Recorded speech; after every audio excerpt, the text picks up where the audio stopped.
everybody, and welcome to the Positively Disney phone-in podcast. My name is Kimberly Bouchard, and I am your host and the author of the book series, the Positively Disney book series, from where this show came from. I just want to welcome all my Facebook folks out there, as well as my Twitch TV followers. Thank you for joining me this evening for my special guest, Corey D. Williams. Before we go to our guest, I would like to thank my sponsor, Michelle McEwen, over at Years of Experience. And you can reach her at MMCKEOWN at themouseexperts.com, or you can give her a call at 732-735-1779. And Michelle will set up an amazing vacation for you. She works with special needs families, concierge level service. Anything that you want, she will make it happen. And the best thing about it is that you have access to her 24/7 via text. So if you run into an issue, you're not too sure about how things run or what to do about your dining experience, you can just give her a text and she will be there for you. You know, I want to say a special hello to Donna Joe. Donna Joe, I think this is hilarious. I will tell you a story I was actually going to share with people that, you know, the whole, I guess, experience for me, running the show and writing the books is really opened up a lot of friendships with the Disney folks and Star Wars folks. And that's what it's all about, really, you know, bringing people together as Disney, as the Star Wars community does so beautifully. And I'm laughing a little bit because I've got a little story to share with you. I just returned from Florida last week and was visiting some dear friends of mine.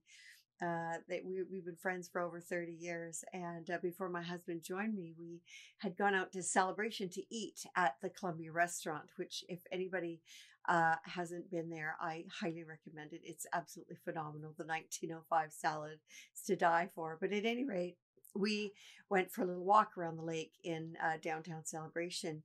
And as I was crossing the street, I recognized this taller gentleman and I looked ahead and I saw the other half of him, Donna, who is now listening. And it was so crazy to just happen to run into Donna and her husband, Billy. And it was just lovely to give lots of hugs and chat for a little while and introduce my friends that I was with.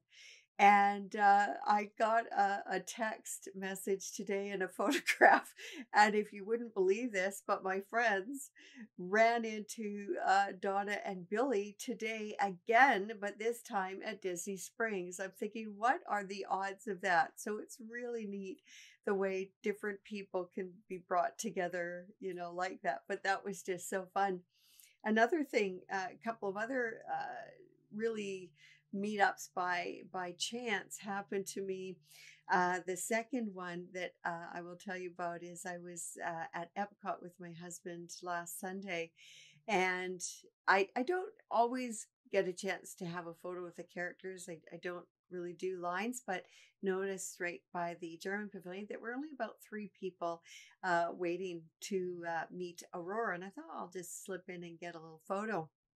And I was commenting on the little girl's outfit. She was dressed as Minnie Mouse, as was her mother. Well, she had accessories, I should say, as Minnie Mouse, and so did her mother. And I heard this other lady behind me comment a little bit. And I turned around to look, and here it's a Disney friend from back in Seattle. I was just, I mean, I had known they were there. We hadn't planned on meeting up. I couldn't, unfortunately, meet up with people, but I thought that was so crazy. So that was a second, you know, just fluke meeting up with people. And then the third one happened, I believe it was last Tuesday night, yes, when we took our friends to the Hoop-de-Doo review, which is a lovely interactive Western dinner show on the Fort Wilderness campground resort there. And we were just checking in, and I thought, gosh, I noticed these family that was sort of just waiting. We were just getting a photo, and they spotted me at the same time. And so we had a lovely meeting. That was the first time I'd ever met them, but I'd known them off of Facebook. And the son and daughter-in-law are in book 3, the romance edition, and how Disney really saved him, and he's happily married now. And I also just had a lovely chance to meet the parents, and his lovely sister. So that was really fun. And I realized that there were so many people that were asking to meet up with me, and I just really didn't have the time. I had just 2 half days, apart days, and 1 opportunity to see the fireworks on Tuesday evening. But I promise you that the next time I get to Florida, which will be on the sooner side, I'm going to arrange a meetup of some sort to say hello to all you locals and others that happen to be visiting. But I could not get out to do any more of that. I had a really lovely time at Cocoa Beach on Saturday at a little comic convention, and was interviewed out there, and met up with the lovely Rick Stafford and his lovely half, and a few other people. Actually met Brian Muir, who had sculpted the helmet for sculpted the helmet for Darth Vader, and really lovely fellow. And you never know who you're going to meet, who you're going to run into, and so it was really lovely to encounter all those folks out there. So I'm very excited to get my guest on the line, Corey D. Williams, the son of Billy D. Williams, of course. And Corey has done so much in his life, as many things actually that we will share. And if you guys do have a question, I will try and relay it to Corey while I have him on the line here. And we're just going to just as best I can, if you have a question for me for him. And we're going to just get Corey on the line here, just waiting to hear the dial tone. And just if we can all stand by for a moment, we can get Corey on and have a nice little chat and find out a bit more about some things. So we're just going to, I just want to say hi to Lisa. Lisa, I haven't made any arrangements to go back to Disneyland, but when I do get to California, I hope to meet up with you again. Thanks for joining me tonight. So we're going to just get Corey on the line here. We're trying to get through to him at this time. So hope you guys are all having a lovely day. It was actually a full sunny day in Seattle. Chilly, but sunny. I think I'd rather take the sun and the chill than all the rain that we've been bombarded with. So just hello. Hi, Corey. Welcome to the show. How are you? How are you doing? Okay. Oh, good. Thanks so much, Corey, for joining me tonight. And I have to smile because I know several answers to the questions I'm going to ask you, but for the audience sake, I thought it would, I'm just going to ask you some questions, and just very excited to have you on. Thank you again for coming on. No problem. It's my pleasure. I don't know if a lot of people realize this, but you are actually a musician, and among other things, among many hats that you wear. And I was just wondering if you can tell us, what instruments do you play, and how did you become a musician? Oh boy, I don't think we have that much time. I know. Well, hey, I will tell the audience that when I had interviewed Corey for the Star Wars book, I was expecting, typical hour interview. And I think, what were we chatting for, like 3 hours or something crazy like that? Yeah, I don't know. We lost track of time completely. I know. Well, I got to kind of try to keep us on track, or we're going to lose people. But I know. Yeah, so I'll give the abridged. The short answer. Yeah, the abridged edition. Yeah, well, the short answer is, I started playing guitar when I was probably about 10 years old, and Mm. I come from a sort of music-oriented family and showbiz-oriented family. So my grandmother always had a baby grand piano in a New York City apartment. I mean, it used to perplex me. I don't know how she always got it there, but no matter where she lived, she Yeah. had it, Oh, okay. and that piano got handed down. So Ah, we always played the piano. I always played the guitar, and then wow. she got me a guitar when I was about 10 or 11, and Mm-hmm. I used to listen to Jimi Hendrix, and I wanted to be just like Jimi Hendrix, and then Mm. I pretty much found out that overnight that I could not become No, Jimi Hendrix. no. Um, but It was. but much later, I picked up a bass. I was introduced to bass by another musician friend of mine, John Lucian, and he taught me some things, and then it took off. I mean, I was able to pick it up pretty quickly. It was like my natural. I Oh, always say everyone has an instrument, and that definitely yeah. was my instrument. Oh, isn't that great? Oh, wow. That's Hmm. fantastic. You were just a natural. Probably with the help of your grandmother and the other family members as far as like introducing you to the sounds, right? Of music, right? Oh yeah, I mean, Yeah. it came from a very musical family. My Yeah. mother loved Motown, so she listened to a lot of Motown. My grandmother listened to everything from opera to contemporary pop. Oh, Um, wow. so yeah, I mean, so I had a lot of exposure to music coming up. So Neat. yeah, it was just that was my thing. Music's Yeah. always been my thing. Yeah, Sounds like everyone you had a always wants to know why I didn't yeah. become an actor. Yeah. That's it. That's the reason. Yeah. Yeah. Well, it sounds like you had a pretty cool grandma too. To listening to all that Oh stuff. Yeah.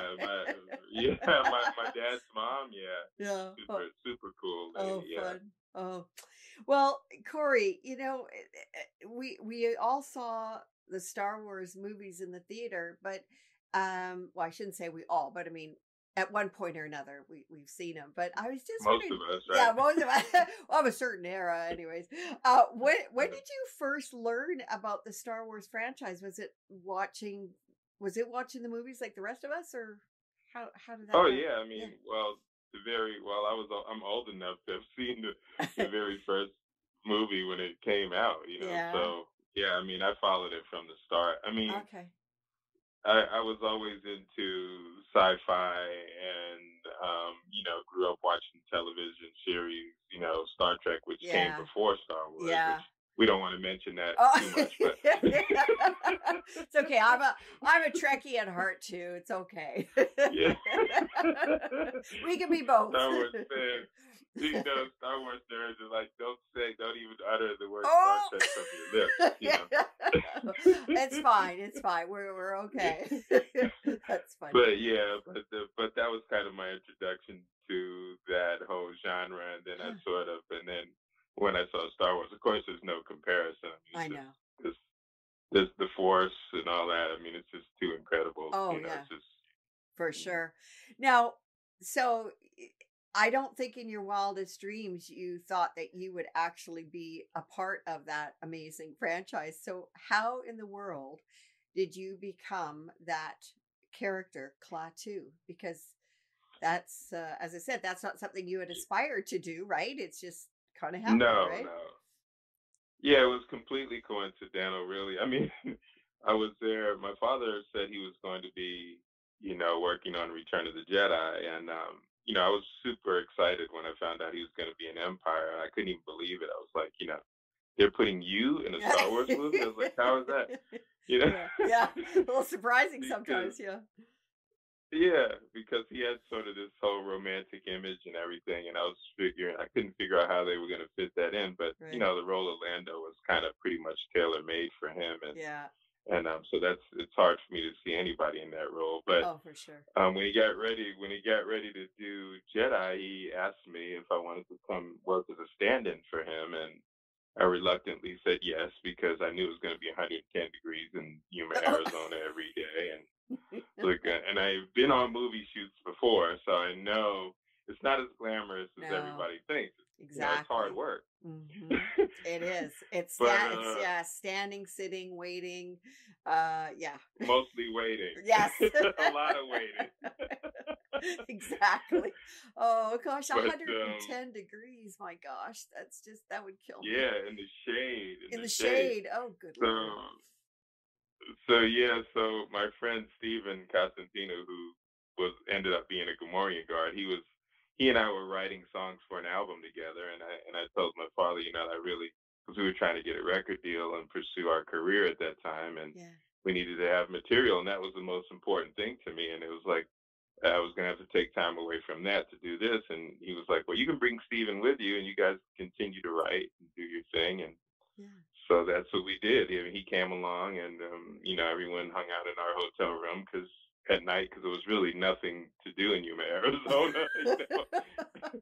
After work, you're Right. like, "Well, what are we gonna do now?" Yeah. Oh, I that's so mean, fun.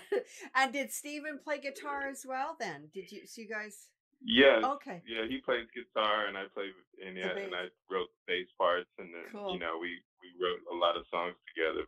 Yeah. But yeah, that's how I ended up there, and then as a stand-in, I wound up being his double in some of the shots. So he had an actual stunt guy, but there was some points where they didn't want to put him in an uncomfortable harness and hang him Oh, over the side of the ship. so we'll just grab You his son. know, yeah, Oh dear. Oh dear. and I was starting to look so much like him at that point. It was like, you know what, we can put you in the costume Uh-huh. because my father had burned his foot in one little accident, and that Yeah. uh, tentacle, the squib, a little explosive charge went off and burned his toe, and Yeah. so they didn't really want to put him in any more discomfort at that point, and then Right. they hung me up there, and his stunt guy actually did some other falls into the pit, and then Oh. Oh, okay. but we all were sort of interchangeable on different creatures, but and Julius, his stunt guy, did a bunch of different creatures, but I just ended up doing Klaatu. I don't even think they had a name for him. I think he was probably Creature 71-659. Oh. I mean, Yeah, yeah, yeah. Okay. Because there were a lot of them. yeah. I Oh mean, it gosh. wasn't until they decided to make a toy out of him, they probably had to name him at that point. I mean, That's I'm not crazy. absolutely sure about that, but I'm Yeah. pretty sure. So Yeah, how because I they just never said, "Okay, here's Klaatu, do Klaatu." I was like, yeah. it was just put this hat on, and we want you to run towards Luke, and you know. Yeah. Well, and how I'm just curious. So I don't know how many versions of Klaatu they have out there, but how many do you have? Or do you have any? Well, there's another character that they called Wolf, and I think he was sort of interchangeable with Klaatu because I signed both of those Oh, okay. characters. All right. But I think there was maybe two or three where they would have been considered Nikto because they were from the planet Nikto, which Right. they got the whole Klaatu Barada Nikto thing from the day the Earth stood still. Right. Yeah, yeah, Um, yeah. but Yeah. they used those names for characters, and so that Right. was the interesting thing about it. Yeah. But yeah, I mean, So as I said, that was just kind of a you happen to be at the right place at the right time as a stand-in. And for our audience that doesn't yes, don't know what a stand-in is, it's when they're doing the lighting and checking distance, camera distance, and that you need a body to check that out, and you fit the bill perfectly. Your dad's son, right? well, Corey, yeah, the more you look like the actor, your general height, complexion, the better it is for them because it's going to sure. be real similar to the actor himself standing Right, there. So yeah. right. No, nice. So, do you have any stories about that time that you'd like to share with us? Well, let's see. There's so many, I and know. I've been tempted to write a book about Yeah. it. Really? Maybe eventually that'll happen, right? I Yeah. don't know. Maybe you'll encourage me to do that too, or something at some point. But yeah, I started working on it with another person, and we just never did anything with it really. Yeah. But yeah, I think probably the most interesting thing was upon my arrival. they handed us these T-shirts that said Blue Harvest on them, and I thought, Hmm. what in the world?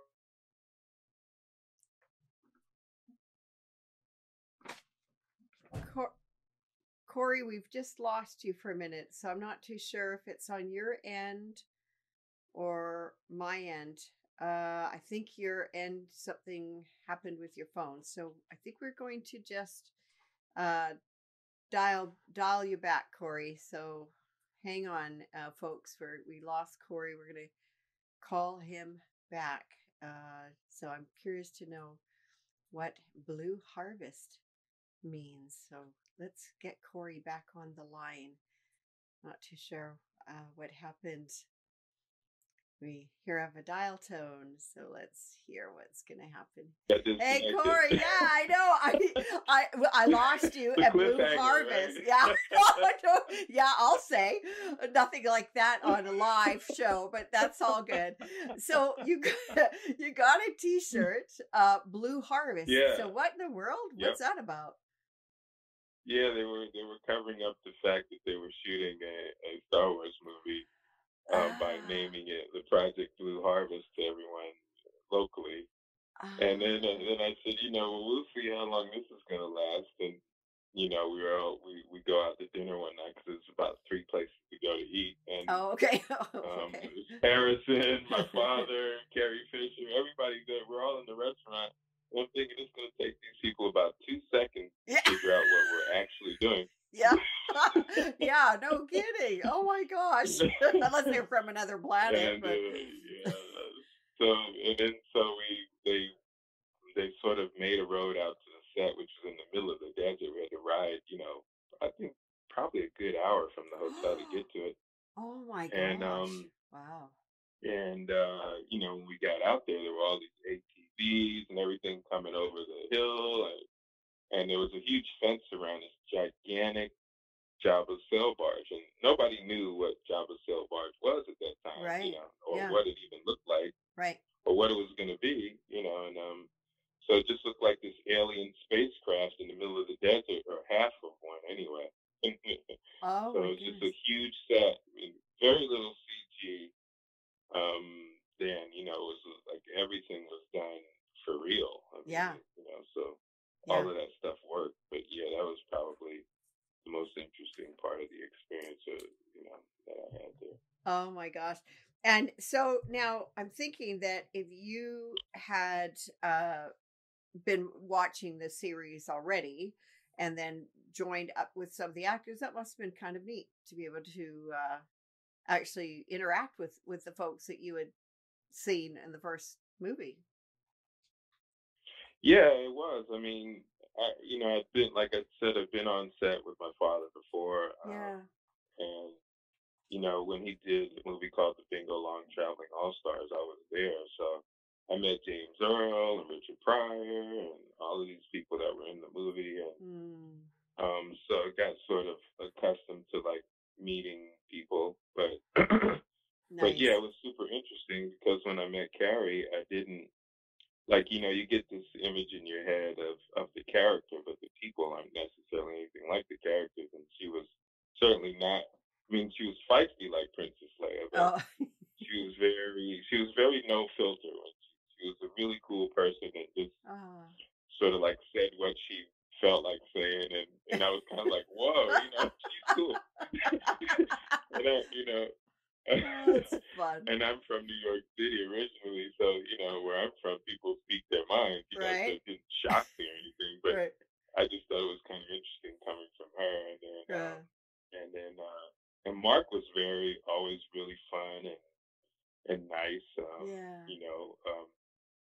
A lot of sometimes people would come by the hotel to listen to us jam in the evenings because we would be working on music and stuff, and Nice. that was a really fun thing. But yeah, I mean, you Yeah. kind of it's kind of almost like a family, after you get past the moment where you're like going, whoa, look who's Right. here, Yeah. you know.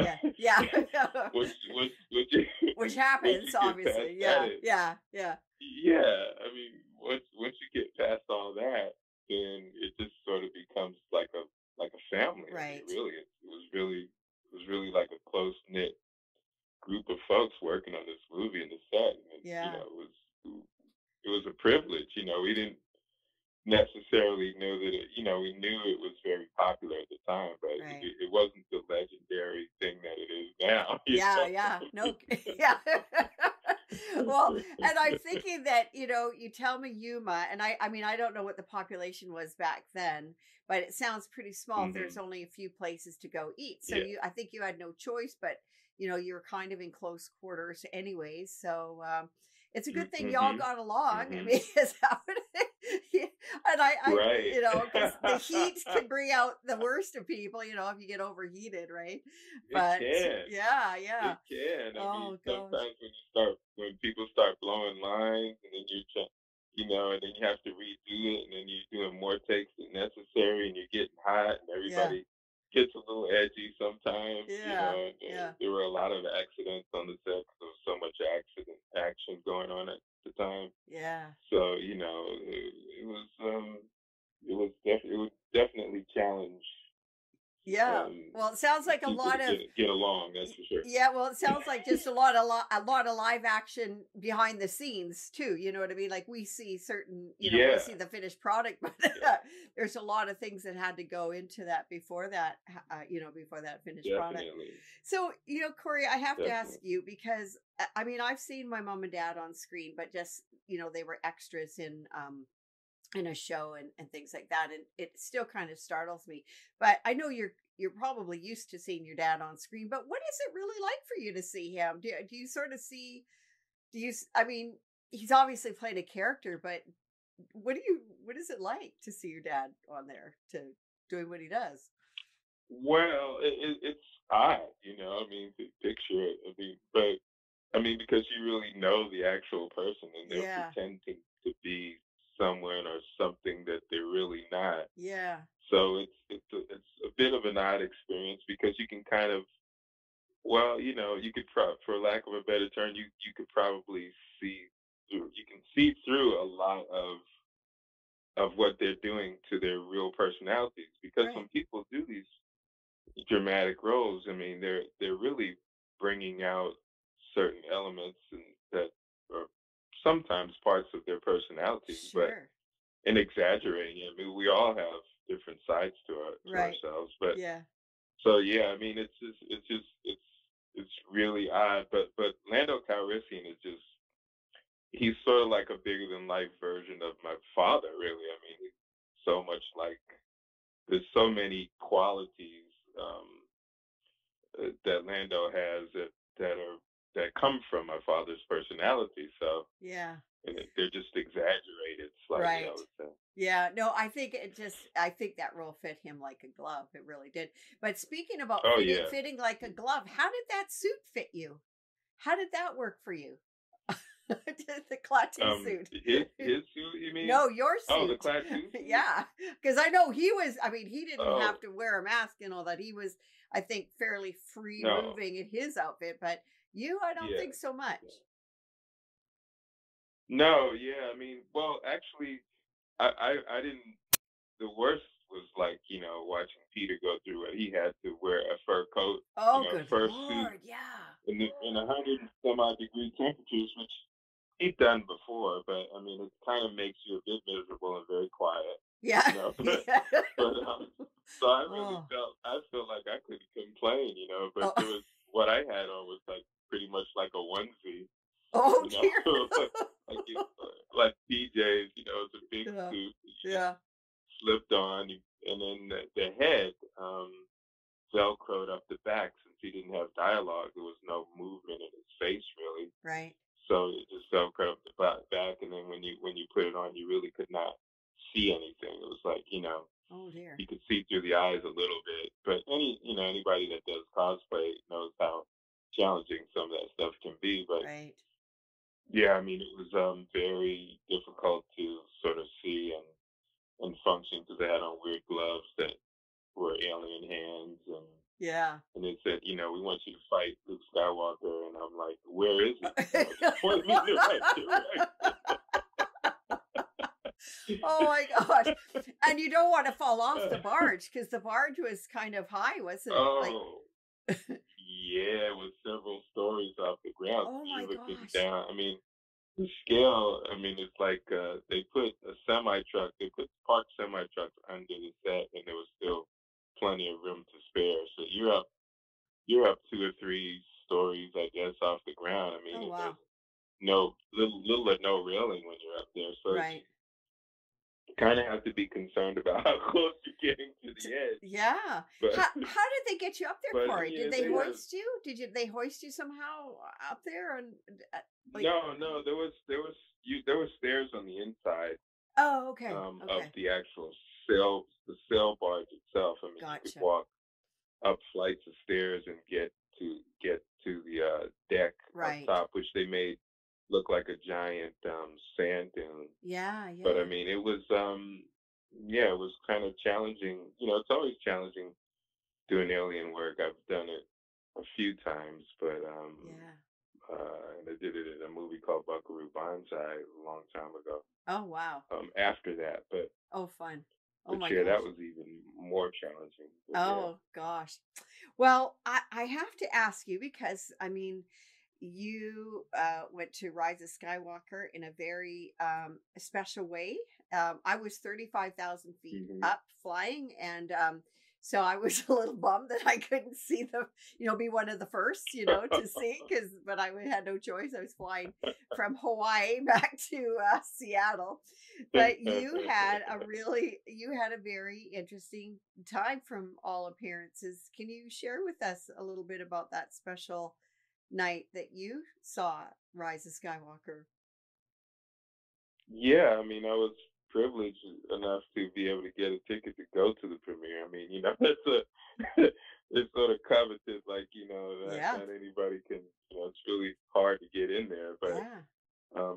I requested to go. I mean, I don't usually go to movie premieres or anything. It's not a usual thing for me, but Yeah. I was really interested in going since they were bringing my father back as Lando. And this is Yeah. probably his last appearance in this genre. Right. So I thought, well, this is be a really cool time to go and spend it with him and Mm, with my family. And yeah. so it was really kind of cool because we were together. My sister was there, Oh, my cousin who was his twin sister's daughter, and several of us and close friends. And nice. so it was kind of like a little mini family outing in a very surreal setting. Right. Yeah. I can imagine. but but yeah, I mean, it was a blast. I mean, I think I really didn't. I was sort of in shock. You're kind of Yeah. like you're there, and there's all this stuff going on, and you're Yeah. just sort of I'm used to doing appearances and stuff, but there's so much going on that you really don't even like when you sit down to watch the movie. It's like you have to downshift or something. It's Right. weird. Yeah, yeah. Well, yeah, I can imagine there was all kinds of special things going on. Um, you know, Oh yeah. yeah, gosh. I enjoyed the movie. I really got to enjoy the movie more after the premiere when I went to the theater to see it twice, and once I went to see it in IMAX, and Yeah, I really got to get into it then, yeah. because I enjoy seeing movies. Like I saw the first Star Wars movie so many times I could recite the dialogue, Oh but my gosh, you're and one of those.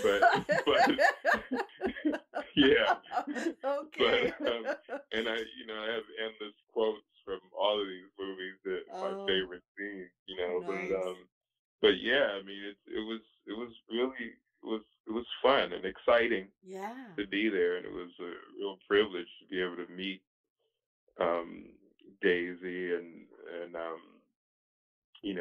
several and I also ran into Harrison, who I hadn't seen since Oh, yeah. probably since we worked together, Yeah. and I Long was like, time. yeah, you remember we worked together in the desert? I don't know if you remember. He says, yeah, you were like small, Oh, he yeah. held his hand. I was like, Yeah. well, I was like, I don't know, I was 22. I guess I Younger. was a little smaller. Yeah, younger for Yeah, sure.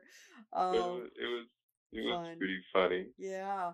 Well, I think that I think as you said you were very privileged absolutely to be able to participate in such an amazing movie and the whole, I guess, you know, everything that it entailed, the whole kit and caboodle, really.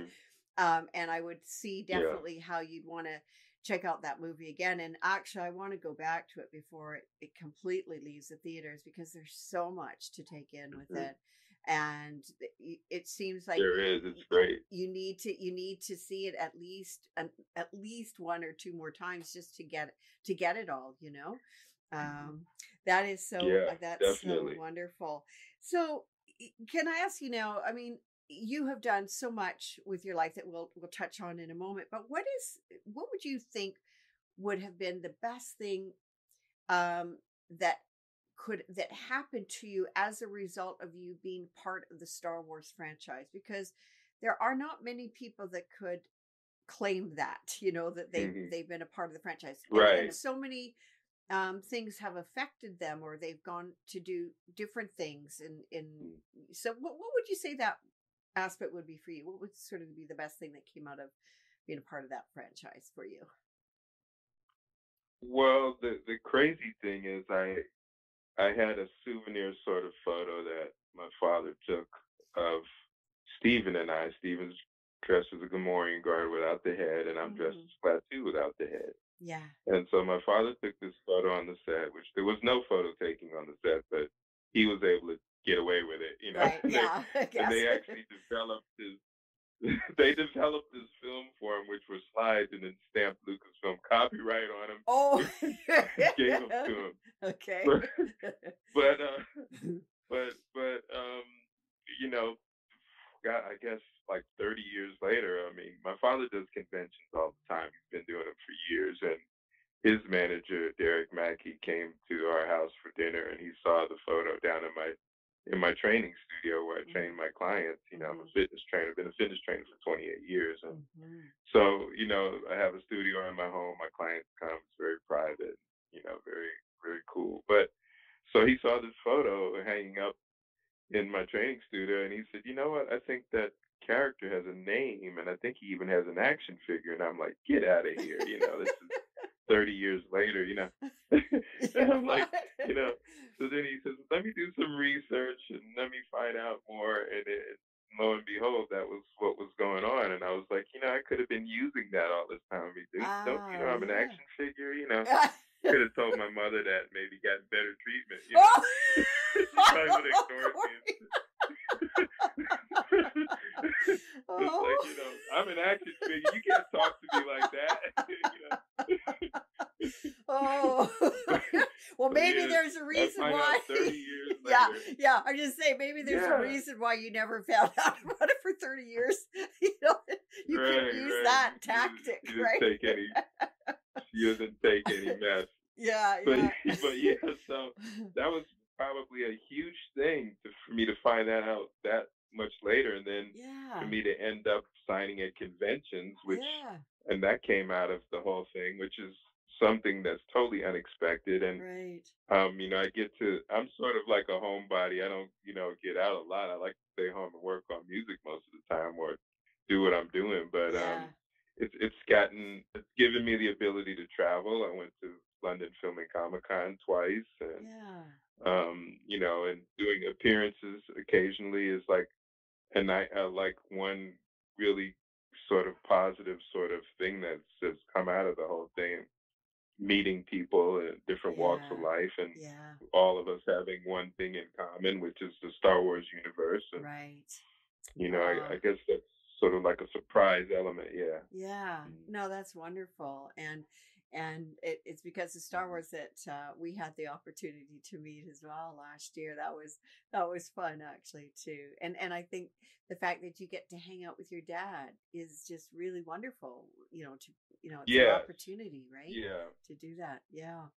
So, Yeah. I mean, that was one of my main motivations for doing conventions, was that he and I don't spend a lot of time together. We're on opposite ends of the spectrum here. He's on the West Coast, I'm on yeah, the East Coast, and yeah, so, he's busy, I'm busy, and once in a while we text each other. But it's never been strange to us, not communicate for long periods of time, we always feel connected anyways. But Right. Yeah. one of the bonuses, another bonus was being able to, and I don't do appearances with him all the time, but Right. probably 2/3 of the time I may Mhm. be there with him, and we get to spend time together and have dinner together and Mhm. share, which Yeah, of we wouldn't course. be able to do otherwise. It's really Yeah. cool. So it makes it a little more special too, when you are together like that as well. Yeah. And um Yes. yeah, I love that because you're a family guy, and family is my word, and Mhm. I think that's just really special that you're Mhm. able to do that. Corey, you mentioned about your Yeah. fitness studio, because as I mentioned earlier to the folks, you have many hats, and another one is that you own your own fitness studio that you've had for nearly 30 years. How in the world did you get interested in that? Well, I've always been interested in fitness. I posted a photo on Instagram not long ago of my father and I at the YMCA. I think when I was about 12 years old. So Mm, I mean, he was an avid fitness buff and a workout fanatic and loved working out, and I sort of picked that up from him. So I've always been into it, mm, and I got into weight training and sort of bodybuilding in a natural way, not competitive, mm-hmm. um, with a really close friend of mine, Randy Lumba, and so he was like a big brother and a mentor to me, and so he taught me a lot about heavy lifting, and I sort of segued into that, from Nice. into training from that because he encouraged me. He was like, you should, because I was always giving people advice and trying to help people, and then Ah, and he said you should think about doing it. And so yeah. in 1991, I started my first little training studio out of my home in Studio City, Mm-hmm. and and then when I moved to Georgia, I just brought all my equipment with me, and so I've always had my own little studio, wherever I've kind of gone, and Right. Well, that's not an easy but and then task I've to bring also that worked. with you.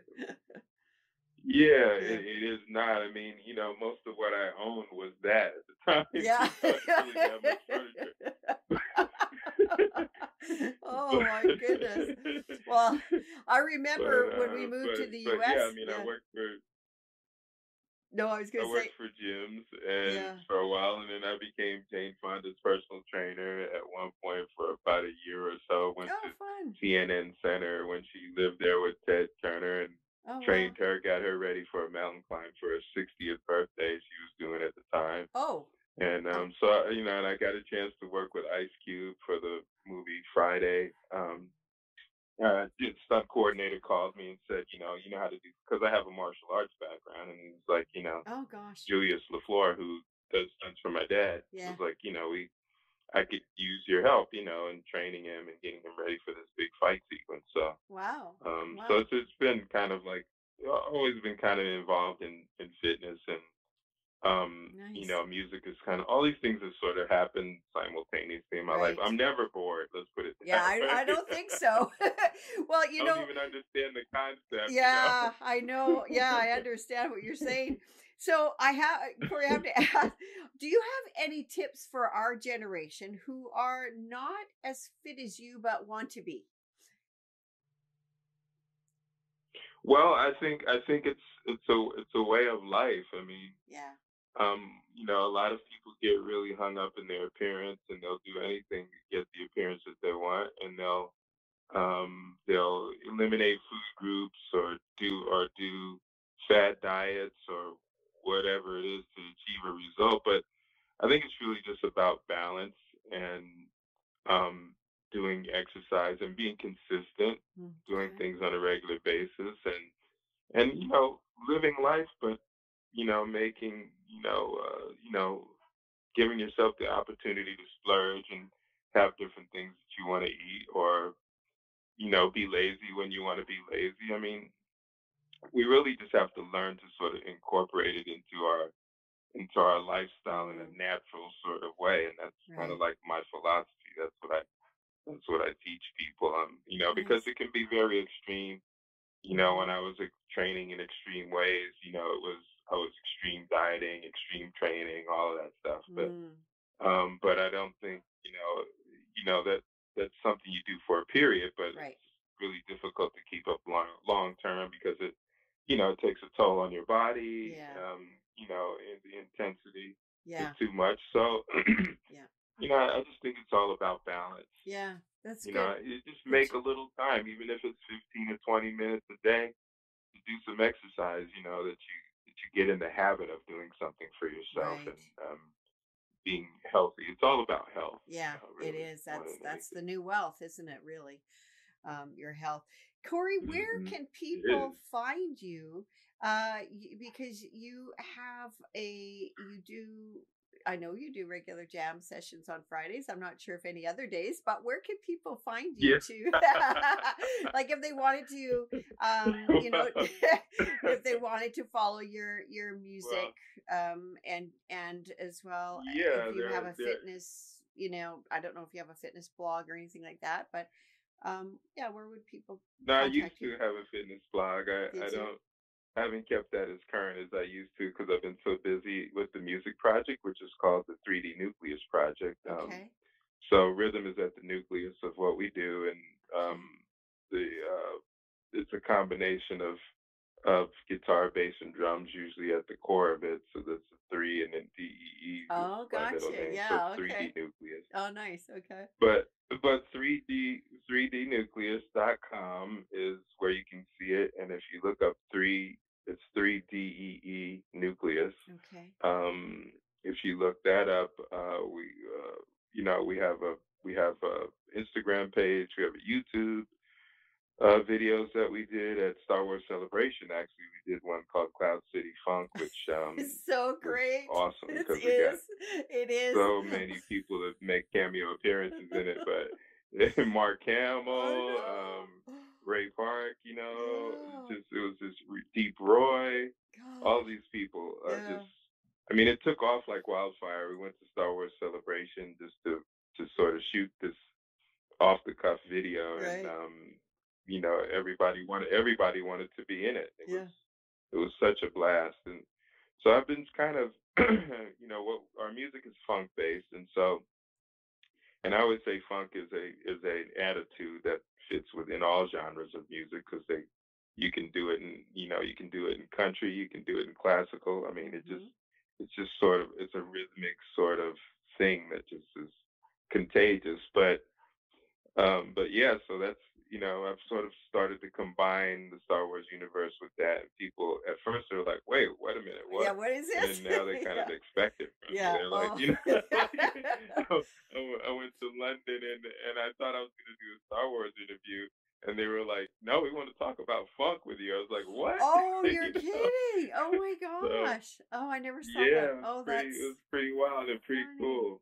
Oh my Yeah. goodness. But yes, I've sort of been incorporating it into and exposing all of my Star Wars nerd friends to what I do musically, and it's been kind of fun. But what the project, the aim, our goal really is to catalog a lot of music and then start getting music placed in commercials, Right. television shows, and Yeah. whatnot. We don't have an avenue to do that just yet, but we just been sort of concentrating on the music. There's over Right. 250 recorded Wow. ideas that we have that I've been Wow. in this process of developing. Nice. A lot of them come from impromptu jam sessions and stuff, and then I edit and produce, uh, you know, those jam sessions Right. and things that we do. So Yeah. it's And a lot of fun, a lot of work, but yeah, I love a doing lot it. of fun. Yeah. And I just saw Jacques just Yeah. put up the website for that as well, just on live here so that people can just click the button and go right to it. Okay. Thank you so Hmm. much, Corey, for coming on tonight and Oh, thank you. sharing with me Thanks and for having me. everybody else. Hmm. It's always a delight talking to you, and it's hard not to talk over our limit, but for the sake of the show, I have to limit I know. it. But People anyway. will start going to the kitchen, Yeah. making a sandwich. Oh What's still gosh. going on? What? Oh, I know. I know. Breakfast time. No. You know. Not quite that bad, but it's just, as I say, it's always good chatting with you, but you and I will be in Thanks for touch inviting after. me, Yeah, and you're welcome. you've been such a positive influence in so many ways. Oh. Eventually, I'll put that book out Yeah. about my random thoughts that I do. But yeah. Well, do you want to? it'll happen. Do you But want to yeah, share thank you. what's coming? Do you want to share what's coming, or do you want to make the announcement Well, later? we're working on it. Okay. No, we're working on it, but Okay. I like to share. I'm an optimist, and I like Yes. to share positive thoughts, and I share them on social media on a regular basis and Yeah. on Facebook. And so I've been compiling all of these random thoughts to create a book because everybody keeps saying you should write a book, you should write a book, Yes. and then Yeah. I talk to you about it, and you encouraged me further. So eventually there'll be a book that comes out, and Yeah. it'll be random thoughts. Excellent. But yeah, Yeah, I just have to tell the audience they're absolutely brilliant, and they're just, there's a lot of depth in them, a lot of thank thought. you. Yeah, and it's really what this world needs, and that's why I will continue encouraging you, pushing maybe a little bit, but encouraging you because I think it's needs to be shared. I need it though. I need to be pushed a little, Okay. because I'll let stuff sit on the back burner. I have 101 great ideas that Oh. never got developed. And that could be another book. 101 great ideas. 101 ideas that never got developed. Or yet to be developed. Let's say yet to be wait. developed, right? Like, Anyways, yeah. Corey, I know it's like, wait, you invented the rocket ship that went to the moon? No. Oh it's dear, crazy. no kidding. Oh gosh, well listen, Corey, I'll let you go. I know it's going on 9:30 your time, but All right, Kim. you have a All good right. rest of your evening. You take care, and we'll be in touch soon. You too. Thank you very much. It's okay. Bye-bye. All right. Good night, everyone. Good night. Bye. And may the funk be with you. Oh, there you go. You had to do it. All right. Bye, Corey. Bye. Oh gosh, that guy is he's got such a big heart, and anybody that has ever encountered him know what I'm talking about. And I just want to wish you guys a wonderful week, and stay safe, be well, and thanks for joining us tonight. And take care. Good night. Bye for now.